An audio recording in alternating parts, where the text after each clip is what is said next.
Have a nice student, welcome to my YouTube channel. आपका ये मेरे यूट्यूब चैनल में स्वागत है। तो आज हम लोग प्रोबेबिलिटी स्टार्ट करते हैं। और प्रोबेबिलिटी में आज तो पूरी आपको थ्योरी बताएंगे, कुछ उसी से संबंधित एग्जांपल। मेन इसमें जो प्रोबेबिलिटी है इसमें कई प्रॉपर्टी लगती हैं, और यदि आप प्रॉपर्टी सही ढंग से नहीं समझ पाते हैं तो गलत यूज कर लेते हैं प्रोबेबिलिटी में, तो गलत हो जाता है क्वेश्चन। तो क्वेश्चन में जैसे वर्ड प्रॉब्लम भी होते हैं, तो वर्ड प्रॉब्लम इसके बहुत ही तार्किक होते हैं। माने यदि आप वर्ड प्रॉब्लम सही ढंग से समझ पाएंगे तभी इसको सही ढंग से सॉल्व कर पाएंगे। और थ्योरम भी दी गई हैं आपको प्रोबेबिलिटी को सॉल्व करने के लिए। जैसे अपने 12th के सिलेबस में 3 थ्योरम बहुत ही इम्पॉर्टेंट हैं और आगे के लिए भी बहुत इम्पॉर्टेंट है, क्योंकि प्रोबेबिलिटी तो आप कक्षा 10 में ऑलरेडी पढ़ चुके हैं। उसका बेसिक फार्मूला यानी अपॉन एन एस ही होता है, पर इसकी क्वेश्चनों को सरल बनाने के लिए इसमें कुछ और थ्योरम इंक्लूड की गई। काहे कि हम लोग सिंपल क्वेश्चन तो उससे निकाल सकते हैं, पर उसमें जब सैंपल स्पेस बढ़ जाता है या सैंपल स्पेस किन्हीं 2 चीज़ों का या 3 चीज़ों का या 3 आर्टिकलों का जुड़ जाता है, मिला दिया जाता है, तो क्वेश्चन क्लिष्ट हो जाता है। तो उसी को सिंप्लीफाई करने के लिए प्रोबेबिलिटी में कुछ थ्योरम दी गई हैं, जैसे कि बर्नौली थ्योरम दी गई, बेज थ्योरम दी गई, टोटल प्रोबेबिलिटी थ्योरम दी गई। तो ये बहुत ही इम्पॉर्टेंट थ्योरम है। तो जैसे आप स्टूडेंटों को मेन कन्फ्यूजन होता है टोटल प्रोबेबिलिटी थ्योरम और बेज थ्योरम, क्योंकि दोनों बिल्कुल क्लोज हैं कि कब हम बेज यूज करेंगे और कब टोटल प्रोबेबिलिटी थ्योरम यूज करेंगे। बाकी तो थ्योरम आप लोग पढ़ते ही हैं उसमें कि इवेंट से संबंधित जो भी घटना रहेंगी। तो आप देखिए, तो यहाँ पे आगे हम दोनों ही थ्योरम लिए हैं।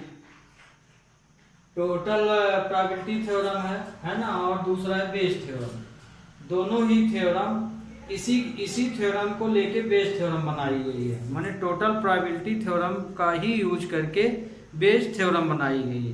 तो इसमें तो आप देख ही रहे हैं, थ्योरम लिखी है कि कोई एक सैंपल स्पेस है और सैंपल स्पेस में जितने भी एलिमेंट होते हैं वो एक इवेंट होते हैं। जैसे डाइस में 1 से 6 तक के नंबर या डिजिट पाए जाते हैं, तो मतलब उसमें 6 इवेंट बनेंगे। इसी तरह से किसी भी सैंपल स्पेस में जितने एलिमेंट होंगे उतने उसके इवेंट होंगे, है ना। कोई भी इवेंट ना 0 नहीं होना चाहिए। तो जैसे मान लीजिए कोई घटनाएं हैं E1 E2 E3 E4 En तक। partition of sample and each event has a non-zero probability if A be any event associated with S। कोई भी घटना हो रही है ना, कोई भी घटनाएं हैं जिन्हें हम इवेंट बोलते हैं, और वो पूरी घटना जो है किससे संलग्न है, किसी सैंपल स्पेस से। या कोई सैंपल स्पेस है तो उसमें 2 घटना होती हैं या 3 घटना होती हैं या nth टर्म तक की घटनाएं होती हैं। तो आखिर वो घटनाएं किसी न किसी सैंपल स्पेस से ही जुड़ी होती हैं या सैंपल स्पेस के अंदर से ही होती हैं। तो यदि हम उन घटनाओं को प्लस कर दें तो वो एक घटना PA के इक्वल हो जाती है। ये है आपका टोटल प्रोबेबिलिटी थ्योरम। मतलब ये कि इसमें जैसे कोई एक सैंपल स्पेस है, मान लीजिए ये सैंपल स्पेस है। इस सैंपल स्पेस के अंदर E1 E2 इस तरह की घटनाएं भरी हुई En तक। तो ये देखिए, ये तो आखिर इसी सैंपल स्पेस की हैं। तो इसमें से यदि हम कोई घटना का कैलकुलेशन करें, कोई भी घटना बोल रहे हैं, किसी पर्सनल घटना का नाम नहीं बोल रहे हैं, कोई भी घटना का हम कैलकुलेशन करें, या किसी भी मान लीजिए फॉर एग्जांपल कि 3 बैग हैं एक सैंपल स्पेस के अंदर। मान लीजिए हमने 3 बैग रख दिए और तीनों बैग में किसी में लाल गेंद है, लाल काली गेंद है, किसी में सफ़ेद काली है, या किसी में ग्रीन और काली है, अब बोल दें कि इन तीनों में से काली गेंद आने की प्रोबेबिलिटी बताओ या ब्लैक बॉल आने की प्रोबेबिलिटी बताओ, तो ब्लैक बॉल बोल दिए तो वो पीए हो गया, वहां पे उस घटना को क्या बोलेंगे, पीए। तो क्योंकि हम काली गेंद की प्रोबेबिलिटी निकाल रहे हैं उन बैगों से, तो उन बैगों बोले हैं मतलब हम किसी बैग का नाम नहीं ले रहे हैं, काली गेंद आनी चाहिए, किसी भी गेंद किसी भी बैग से आ सकती है। तो यहाँ पे काली जो गेंद है या ब्लैक बॉल है वो पीए मानी जाएगी, और बाकी और भी जो इवेंट उसमें है उन इवेंटों को प्लस कर दिया जाता है। इसी को बोलते हैं टोटल प्रोबेबिलिटी थ्योरम, है ना। बाकी लिखा है, आप सही ढंग से इसको एग्जामिन कर सकते हैं।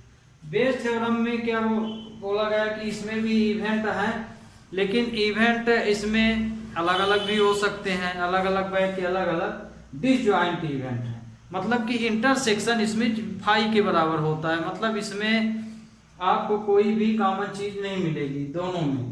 तो ये अलग अलग घटना है, पर E1, E2, E3 and B event forming a partition of simple space S, E1, E2, E3, En are pairwise disjoint. इसमें जो भी घटनाएं होती हैं रहेंगी तो सिंपल स्पेस में ही, लेकिन आपस में ये डिसजॉइंट होती। तो अब इसमें देखिए ये तो लगभग सेम दिख रही है, पर डिसजॉइंट का मतलब यहाँ पे ये हो गया कि जैसे देखिए इसमें हमने कहा था कि ब्लैक बॉल आने की प्रोबेबिलिटी निकालो।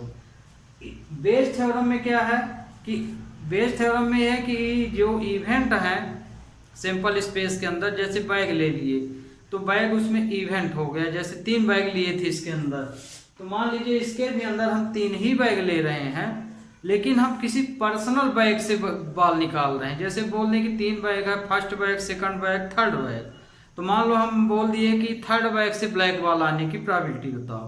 तो अब जब हम थर्ड बैग से बोलेंगे तो मतलब किसी एक इवेंट का पर्सनल नाम ले रहे हैं कि हमें इसी बैग से बॉल निकलने की प्रोबेबिलिटी बताना है, तो उस स्थिति में ये बेस थ्योरम हो जाती है। यही दोनों में मेन डिफरेंस है। इसमें किसी विशेष इवेंट से ही हमको घटना का कैलकुलेशन करना पड़ता है, और इसमें पूरे में से किसी एक घटना का कैलकुलेशन करना पड़ता है। एग्जाम्पल आपको ऑलरेडी बता दिए, ब्लैक बॉल दोनों में लिए हैं। उसी से संबंधित देखिए एक एग्जाम्पल भी लिख दिए हैं आपको, जैसे ये इसमें बेज कब लगेगी, देखिए यही क्वेश्चन बेज भी हो सकता है और टोटल थ्योरम भी लग सकती है, लेकिन हम बदल कहाँ देंगे तब ये घटना होगी। ये देखिए जैसे 2 बैग, जैसे मान लीजिए 2 bag A and B contain 8 green and 9 white ball. एक बैग में 8 हरी और 9 सफेद गेंदें हैं, and 5 green and 4 white balls, 1 ball. 2 bag, 2 bag है A and B। A bag में 8 हरी और 9 सफेद गेंदें भरी हुई हैं, और दूसरे बैग में 5 हरी और 4 सफेद गेंदें भरी हुई हैं या रखी हुई हैं। अब इन दोनों बैगों में से हम एक बॉल खींचते हैं, दोनों में से हम कोई एक बॉल खींच लेते हैं, निकाल लेते हैं, and it is found to be green. जिस गेंद को हमने निकाला वो गेंद थी हरी। Find the probability that it is draw from bag B. तो प्रोबेबिलिटी बताइए कि तो ग्रीन बॉल आने की प्रोबेबिलिटी, बैग बी से ग्रीन बॉल आने की प्रोबेबिलिटी बताइए। तो यहाँ पे हम क्या लिख दिए, देखिए बैग तो 2 हैं, बैग तो 2 हैं, लेकिन यहाँ पर्सनल नाम लिख दिया गया कि हमें बैग बी से ही ग्रीन बॉल आने की प्रोबेबिलिटी बताना। हमने जो गेंद निकाला ग्रीन कलर की, वो ग्रीन कलर की ग्रीन कलर की बॉल बैग बी से ही निकले, उसकी प्रोबेबिलिटी हमको बताना है। तो यहाँ हम पर्सनल बैग का नाम रख दिए, तो चूंकि इसमें पर्सनल हम बैग का नाम बोले हैं इसलिए यहाँ पे बेज लिखेगी, बेस थ्योरम लगेगी। लेकिन यदि यहाँ पे इसी क्वेश्चन में हम ये बोल देते कि ग्रीन बॉल ही दोनों बैगों में से किसी एक में से ग्रीन बॉल आने की प्रोबेबिलिटी बताइए। माने यहाँ हम बैग का नाम नहीं ले रहे हैं, किसी दोनों में से किसी एक बैग से ग्रीन बॉल आने की प्रोबेबिलिटी बताइए। तो उस स्थिति में हमें टोटल प्रोबेबिलिटी थ्योरम लगेगी, बेस थ्योरम नहीं लगेगी। ओके, तो दोनों में यही डिफरेंस है। तो अब देखिए, जैसे अब यहाँ पे इसी क्वेश्चन को हम सॉल्व कर, हाँ इसमें इनका मतलब भी आप समझ लीजिए। जैसे ये a अपान ई लिखा हुआ है, तो a अपान ई का मतलब ये है कि जैसे कोई ये घटना है और इस इवेंट में कौन सी घटना घटी, माने क्या निकाले आप। जैसे मान लीजिए ई बैग फर्स्ट हो गया, अब बैग फर्स्ट में हम रेड गेंद निकाल रहे हैं, तो किस बैग से निकाले हैं, रेड गेंद से, तो ये रेड को रिप्रेजेंट कर देगा ऊपर वाला, कि हम बैग फर्स्ट से रेड बॉल निकाले हैं, वो इवेंट हो जाएगा उस तरह की घटना को। तो यहाँ पे ये वाली जो घटना है, जैसे इसी के आधार पे इसको समझिए। अब हम यहाँ पे क्या बोला है, जैसे बैग बी से बोला है, हमको कहाँ से निकालना है, बैग बी से। तो बैग बी की प्रोबेबिलिटी बोला है, तो बी के अंदर ही हम लिखेंगे। तो बी में देखिए ग्रीन बॉल बोला है, तो ग्रीन बॉल कितनी है, 8। टोटल बॉल कितनी है इसमें, टोटल बॉल इसमें सेकंड बैग में टोटल गेंद है 5 और 4 मिला के 9। तो प्रोबेबिलिटी आ जाएगी 5/9। तो ये वाली घटना तो 5/9 हो गई। अब ये किस बैग से निकली है, सेकंड बैग से निकली है, बी से। हाँ, यहाँ पे ध्यान रखिएगा कि इसमें जब बैग अलग अलग हो, बॉक्स अलग अलग हो, माने हम अलग अलग ढंग से घटना निकालते हैं, तो उसकी भी प्रोबेबिलिटी निकाली जाती। तो यहाँ दो बैग हैं, दोनों बैग में हम ग्रीन बॉल चूज कर रहे हैं, तो यहाँ पे बैग की प्रोबेबिलिटी भी निकालना पड़ेगा। तो दो बैग हैं, तो दो बैग में किसी एक बैग की प्रोबेबिलिटी 1/2 हो जाएगी। तो ये जो प्रोबेबिलिटी है, तो इवेंट इसकी प्रोबेबिलिटी कितनी हो गई, 1/2। तो ये बैग की प्रोबेबिलिटी हो गई, बैग चूज करने की प्रोबेबिलिटी है, और ये ग्रीन बॉल आने की प्रोबेबिलिटी है। तो ये देखिए, तो ये दोनों घटना इनटू हो गई। फिर नीचे total theorem, total probability theorem ही लग जाती है। बेस थ्योरम के डिनोमिनेटर में जो लिखा जाता है वो टोटल प्रोबेबिलिटी थ्योरम लिखी जाती है। इसके बाद बैग कितने लिए हैं, 2 लिए हैं, तो दोनों ही प्रोबेबिलिटी यहाँ ऐड हो जाएंगी। जैसे इसमें हम बैग सेकंड बैग फर्स्ट लिए हैं, तो इसमें देखिए बैग फर्स्ट की प्रोबेबिलिटी तो ये है 5/9 × 1/2। अब इसके बाद सेकंड बैग में क्या पोजीशन थी, बैग ए में 8 ग्रीन और 9 सफेद गेंदें थी, व्हाइट गेंदें थी। तो ग्रीन बॉल की ही प्रोबेबिलिटी इसमें भी बताना पड़ेगा। तो इसमें 8 अपान टोटल इसका 17 है, तो ये 17 × 1/2। अब इसको आप सिंप्लीफाई कर दीजिए, तो ग्रीन बॉल जो है सेकंड बैग से आने की प्रोबेबिलिटी मिल जाए, माने सेकंड बैग से ग्रीन बॉल आने की प्रोबेबिलिटी हमें प्राप्त हो जाएगी। तो ये यहाँ टोटल थ्योरम ही लगती है। अब इसी में मान लीजिए किसी एक बैग से बोल दिया जाता कि दोनों बैग हैं, किसी एक बैग से ग्रीन बॉल आने की प्रोबेबिलिटी निकालो, तो ये चीज इतना हो जाता, मतलब कि ये डिनोमिनेटर भर काम करता बस। तो ये जो है टोटल प्रोबेबिलिटी थ्योरम हो जाती। तो बेस थ्योरम में ये जो डिनोमिनेटर दिया गया है, वास्तव में ये टोटल प्रोबेबिलिटी थ्योरम ही है। तो यदि आप इसका न्यूमरेटर हटा दें तो ये हो जाता है। तो ये आपको दोनों में अब डिफरेंस समझ में आ गया होगा कि कब हमको बेज यूज करना है, कब टोटल प्रोबेबिलिटी थ्योरम यूज करना है। ओके, तो अब इसके बाद आपको हम बर्नौली और बता दें। आज हम थ्योरम के बारे में ही जिक्र करेंगे, और उसमें क्वेश्चन किस प्रकार से होते हैं ये जिक्र करेंगे, और चैप्टर जो है अगले लेक्चर से स्टार्ट करेंगे और कुछ एग्जाम्पल लेंगे। ओके,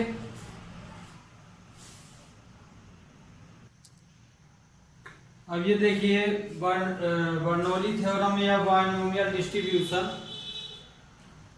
बायनोमियल तो आप क्लास 11th में पढ़े हैं, अब क्योंकि ये प्रोबेबिलिटी पढ़ रहे हैं तो उसमें बायनोमियल थ्योरम से डिस्ट्रीब्यूशन करते हैं। और जो हम लोग टास्क में सैंपल स्पेस वगैरह जो भी घटना जितनी बार टास्क को उछाला जाता है फिर उसमें जो घटना होती हैं अलग अलग तरह की, उसे हम बर्नौली ट्रायल बोलते हैं।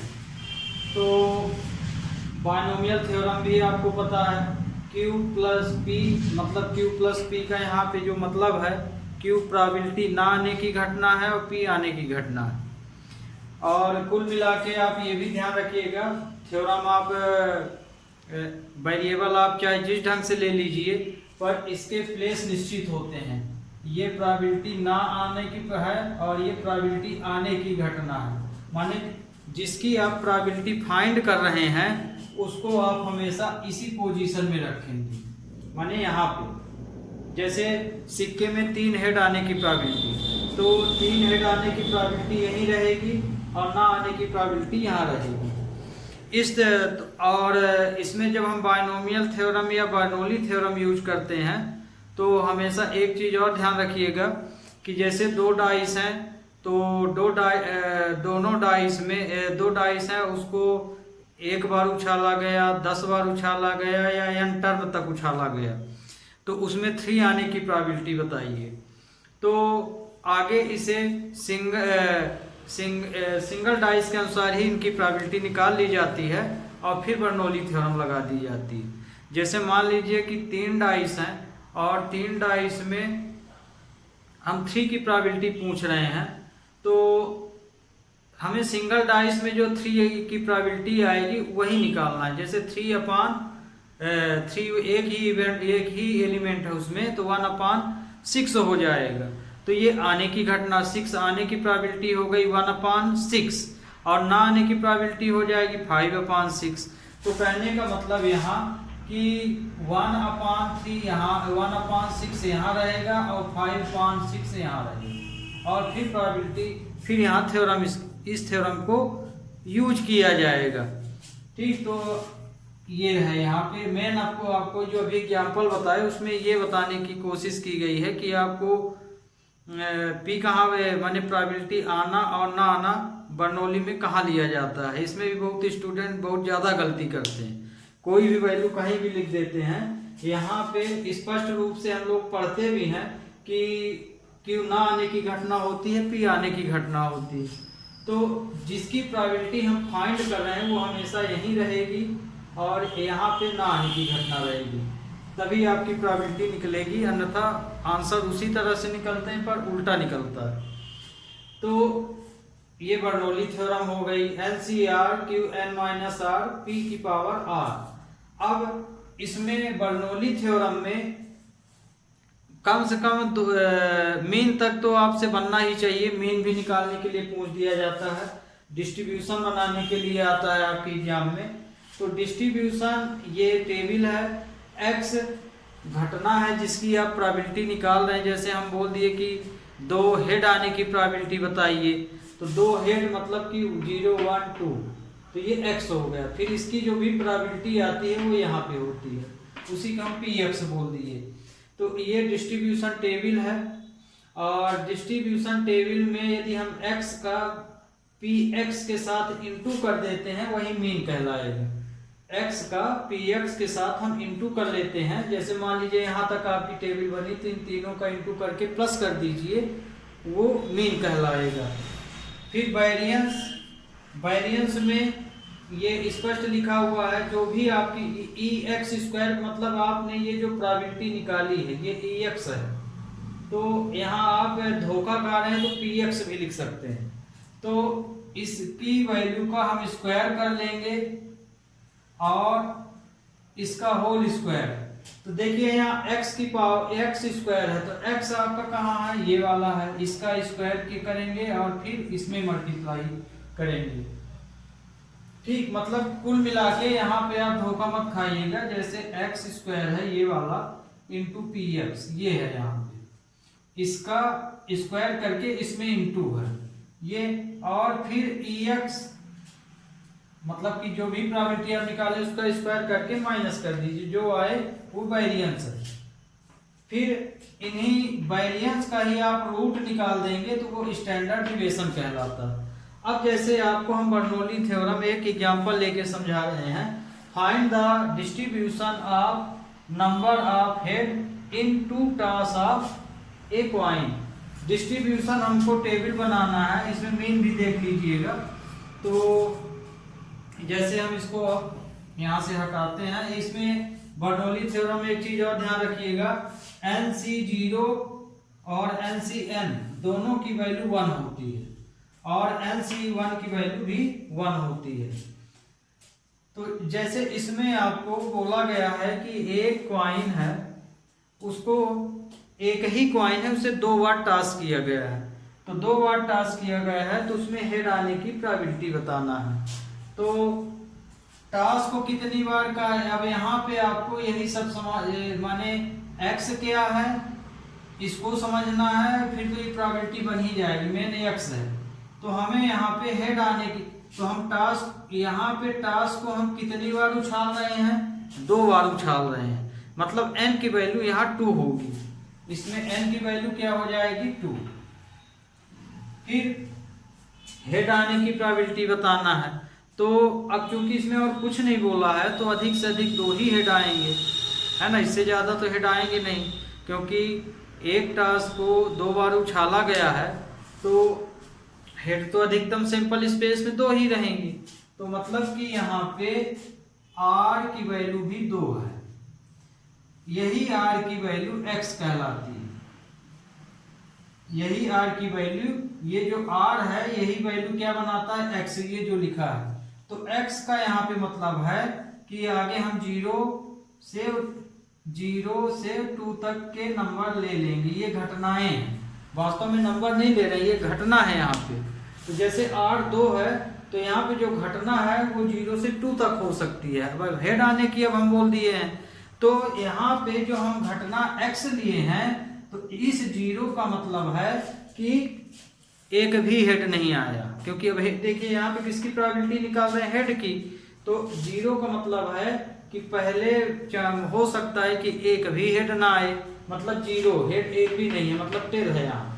फिर 1 का मतलब है एक हेड है एक टेल है, तो मतलब 1 हेड है ये। तो चूंकि हम जिसकी भी प्रोबेबिलिटी निकालेंगे हम सिर्फ उसी को यहाँ मान के चलेंगे। तो ये 0 हेड है यहाँ, माने एक भी हेड नहीं आए। इस 1 का मतलब 1 हेड आया है और 2 का मतलब दोनों हेड आए हैं। तो अब हम बर्नौली थ्योरम को, अब तो आप n पा गए, x पा गए, अब यहाँ बचा q और p। तो इस तरह के क्वेश्चन में हमने आपको बताया कि आगे सिंगल थ्रो के हिसाब से आप प्रोबेबिलिटी निकाल लीजिए और फिर बर्नौली लगा दीजिए थ्योरम। मतलब कि यहाँ आपके सिक्के 2 की जगह 4 भी हो सकते हैं, या एक ही सिक्के को 10 बार भी फेंका जा सकता है। तो 10 बार फेंका गया तो उसका सैंपल स्पेस तो आप इतना जल्दी बना नहीं पाएंगे। तो इसीलिए बर्नौली थ्योरम दी गई है उस प्रोबेबिलिटी को सही ढंग से फाइंड करने के लिए।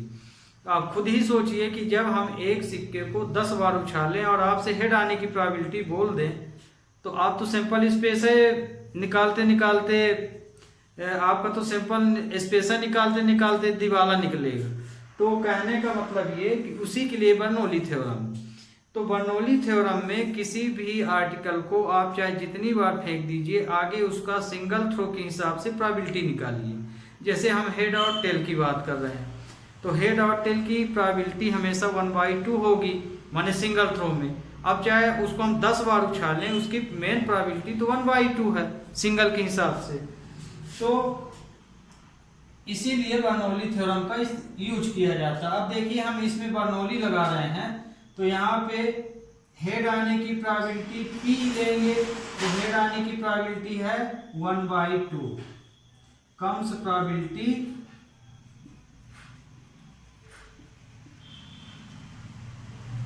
Of head. तो ध्यान रखिए कि इसमें हेड आने की प्रोबेबिलिटी यदि निकालें तो ना आने की जरूर निकालें, और ना आने की प्रोबेबिलिटी है 1 - 1/2, नो कम्स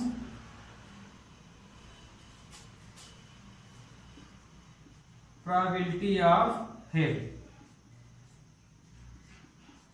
माने हेड नहीं आया तो टेल आया। ये तो ये आपको देखिए P मिल गया, ये Q मिल गया, ये N मिल गया और ये R की वैल्यू मिल गई तो X मिल गया। अब ये पूरी चीजें जो मिल गई उसको हमें बर्नौली थ्योरम में लगा देना। तो जैसे यहाँ बर्नौली थ्योरम हम यूज कर रहे हैं, Q plus P NCR Q की power N minus R P की पावर R। अब इसमें चाहे तो आप एक लाइन से पूरा सॉल्व करके लिख दीजिए, चाहे अलग अलग जैसे आप बुकों में भी देखे होंगे। तो यहाँ देखिए 1/2 और 1/2 हमको प्रोबेबिलिटी किसकी निकालना है, इसकी निकालना है। हेड ये है ना, ये आपका हेड आने की प्रोबेबिलिटी, ये हेड ना आने की प्रोबेबिलिटी, माने ये वाला निकालना है। तो ध्यान रखिएगा जिसकी आप प्रोबेबिलिटी निकाल रहे हैं वो इसी प्लेस पे रहेगी। तो n की वैल्यू है 2, r यहाँ शुरू में 0 लेंगे, ये r की वैल्यू 0, फिर q है 1/2 2 माइनस 0 और p की वैल्यू है 1/2, यहाँ वैल्यू रख दिए। तो r है यहाँ 0, तो NC0 की वैल्यू 1 होती है, यहाँ आपको फार्मूला लिखा हुआ है। फिर 1/2 की पावर 2, किसी की पावर 0 हो जाए तो 1 हो जाती वैल्यू, तो मतलब कि 1/4। तो अब देखिए यहाँ तो हेड एक भी नहीं आया, मतलब कि एक प्रकार से ये टेल आने की प्रोबेबिलिटी निकल रही है। ठीक इसी प्रकार अब हम 1 का निकाल लेंगे। तो जैसे अब ये NC0 मतलब कि एक भी हेड नहीं आया, फिर N अब 2C1 माने X इक्वल टू माने P2 हम निकाल रहे हैं, P1 निकाल रहे हैं, माने एक हेड आने की प्रोबेबिलिटी। तो 2C1 1/2 2 माइनस 1/2 की पावर 1, ये आ गया आपका 0 का, तो ये निकाले। अब P1 निकाले हैं, ये आपका जो निकला है ये P0 है। यहाँ पे आप तो ये समझ गए होंगे, ये P0 की वैल्यू मतलब एक भी हेड नहीं है, एक भी। और यहाँ 1 हेड है, इसको ये 2 हो जाएगा, ये 1/2 ये 1/2, तो इसकी प्रोबेबिलिटी आ जाएगी 2/4। अब P2 की वैल्यू निकाल लीजिए, P2 का मतलब 2 हेड है, तो 2C2 1/2 2 माइनस 2 1/2। ये देखिए अब जिसकी प्रोबेबिलिटी निकाल रहे हैं ऑलरेडी यहाँ पे वो आ गया है। तो N की वैल्यू 1 होती है, ये इसकी पावर 0 हो गई, तो ये भी 1 हो गया, ये 1/4। तो ये देखिए, तो इस तरह से हम अधिकतम 2 हेड आने तक की प्रोबेबिलिटी निकाल ली है। अब इसी में यदि हमको डिस्ट्रीब्यूशन बनाने को लिए दिया जाए, तो ये देखिए टेबल आपको हम शुरू में स्टैंडर्ड फॉर्म दिखाए थे। अब हमें ये प्रोबेबिलिटी इस एग्जांपल के अनुसार देखिए इस टेबल को कैसे बनाएंगे। ये r की वैल्यू 2 तक है, मतलब यहाँ तक बनाएंगे, ये नहीं रहेगा, ये इतना पोर्शन नहीं रहेगा। तो x की वैल्यू क्या है, 0 1 2 है, ये ले लिए। तो 0 के लिए प्रोबेबिलिटी निकली 1/4, तो ये हो गया आपका 1/4। फिर 1 के लिए प्रोबेबिलिटी है 2/4, ये 2/4, और इसकी प्रोबेबिलिटी है 1/4। यहाँ पे देखिए नंबरों को हमने कट नहीं किया है, कारण ये कि जब हम लोग मीन वगैरह निकालने के लिए दिया जाता है या वेरिएंस वगैरह, तो यदि डिनोमिनेटर सेम रहता है तो एलसीएम की ज़रूरत नहीं पड़ती है और समय बचता है। इसलिए नंबरों को हमें लास्ट में यदि सिंप्लीफाई भी करना है तो एकदम लास्ट में कीजिए, क्योंकि जब हम बर्नौली थ्योरम लगाते हैं तो बर्नौली थ्योरम में आप एनसीआर में जो वैल्यू आए इसको सिंप्लीफाई जरूर कीजिए, पर इसमें Q और P की जो वैल्यू आती हैं वो हमेशा जो शुरू मिल गया, जैसे 1/4 तो हर बार आपको 1/4 ही मिलेगा। सिर्फ इसको भर आप जरूर सिंप्लीफिकेशन में लीजिए, Q और P में जो भी आया वो लिख दीजिए, उतना ही रहेगा।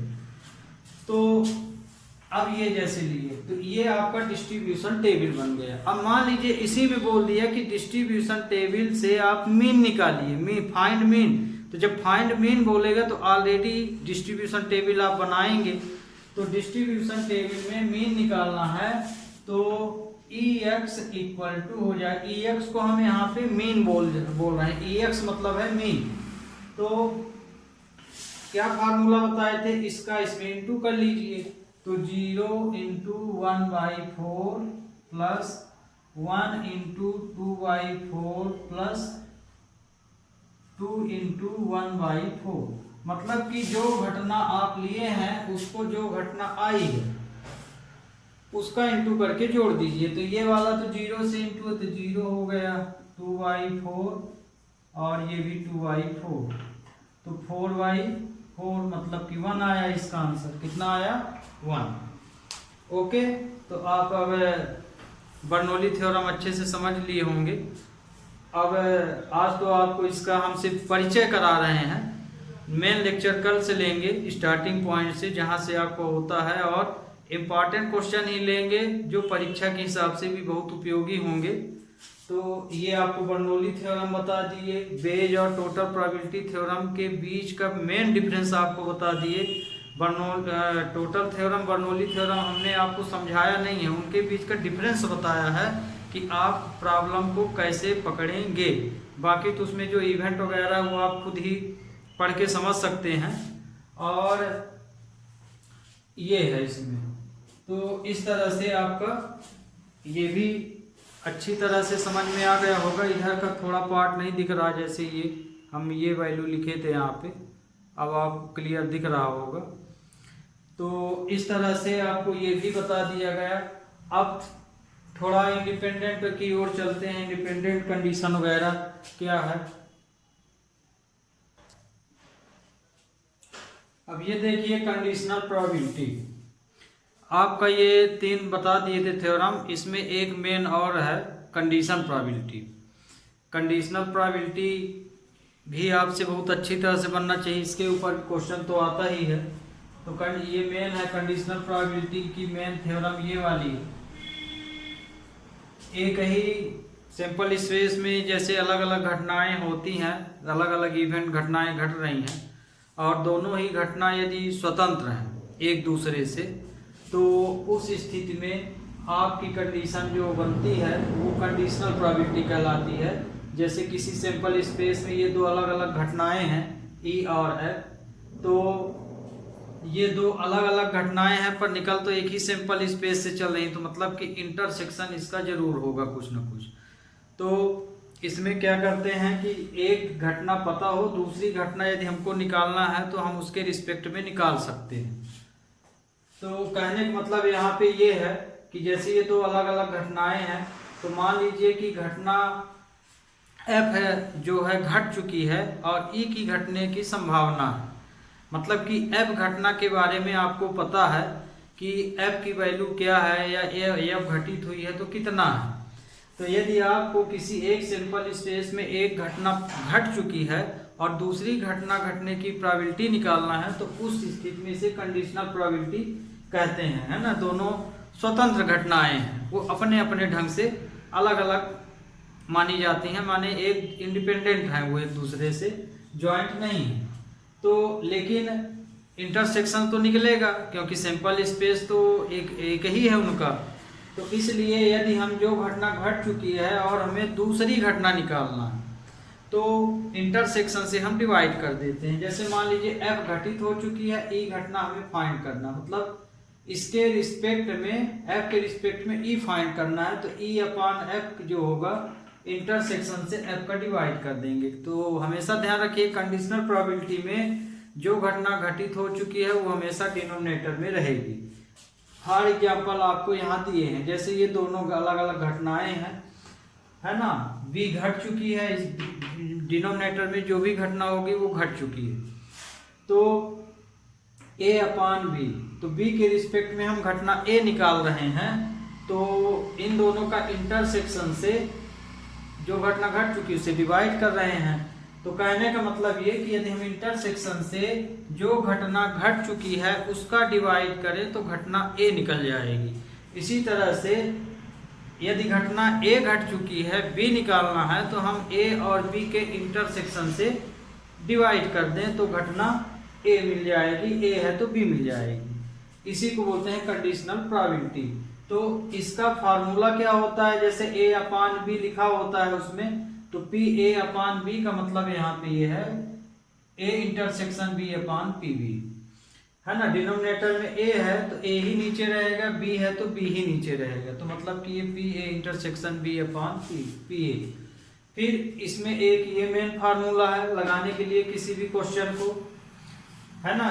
दूसरा है इसमें कि यदि इंटरसेक्शन निकालना हो, क्योंकि वर्ड प्रॉब्लम आते हैं और कंडीशनल प्रोबेबिलिटी में इंटरसेक्शन, मान लीजिए प्रॉब्लम कंडीशनल है, कंडीशनल का मतलब ये है सीधे सीधे पता चल जाएगा आपको कि फिजिक्स में 30% बच्चे पास हो रहे हैं और मैथ में 20% बच्चे पास हो रहे हैं और हिंदी में 20% फेल हो रहे हैं, तो मतलब कि कंडीशन दे रहा है एक प्रकार से। तो इस तरह की घटनाएं कंडीशनल होती हैं, है ना। एक जैसे किसी बच्चे के जन्म के बारे में है या और भी है, कई प्रकार से हैं, जब पढ़ाएंगे तो पता चलेगा। इसके बाद तो उसमें इंटरसेक्शन, जो कि दोनों ही घटनाएं इंडिपेंडेंट होती हैं, इसलिए इनका जो इंटरसेक्शन निकलेगा उन प्रोबेबिलिटियों का यदि हम इंटू कर दें तो इंटरसेक्शन निकल आता है। तो दो इंडिपेंडेंट इवेंटों को जब हम दो इंडिपेंडेंट इवेंट की प्रोबेबिलिटी जो हम निकालते हैं, यदि वो प्रोबेबिलिटी इंडिपेंडेंट है, कोई भी दो प्रोबेबिलिटी यदि हम निकालें और दोनों ही प्रोबेबिलिटी इंडिपेंडेंट हो तो उसका इंटरसेक्शन कैसे निकलेगा, दोनों ही प्रोबेबिलिटियों को आप इंटू कर दीजिए। ये तो आप पढ़े ही हैं, है ना। ये probability A union B find करने के लिए है, या ए इंटरसेक्शन बी है, या ये दोनों घटना है, इसमें से कोई तीन घटना पता हो तो हम चौथी घटना निकाल सकते हैं। तो ध्यान रखिए, आपके कंडीशनल बुक में तो बहुत सारे आइडेंटिटियाँ दी हैं, पर आज जितना आपको बता दिए उससे अधिक आपको कोई भी कंडीशन नहीं लगेगी, ना कोई फार्मूला यूज होगा।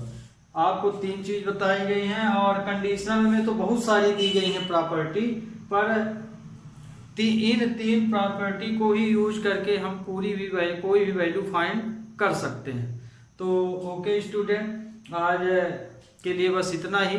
कल से अब हम मेन क्वेश्चन लेंगे, इम्पॉर्टेंट क्वेश्चन लेंगे और ऐसे क्वेश्चन लेंगे जो कि आपके परीक्षा में जरूर कहीं ना कहीं मिले। Okay, have a nice day.